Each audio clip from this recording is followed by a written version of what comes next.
Kimnidir otasi bor, onalari vafot etgan, kimnidir onalari vafot etgan, otalari mavjud. Birodar, ularni hollaridan bir xabar oling. Qandayki ular bizni mana shu joyigacha yetishligimiz uchun juda katta xizmat va mashaqqat qilgan. Aytishligimiz mumkin. Otam menga hech narsa qilmagan. Birodar, duo qilgan hech bo'lmasa.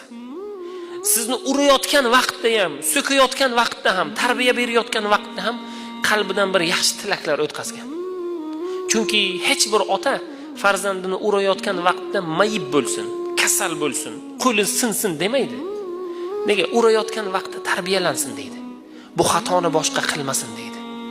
Shuning uchun bugun inshaalloh agar otalarimiz bizni urgan bo'lsa, onalarimiz urgan bo'lsa, inshaalloh o'sha urilgan joylar jannatda, do'zaxda kuymaydi ular. Shuni sababidan Alloh bizlarni jannatiylardan qiladi. Alloh taoloning o'zi biz sizga fazl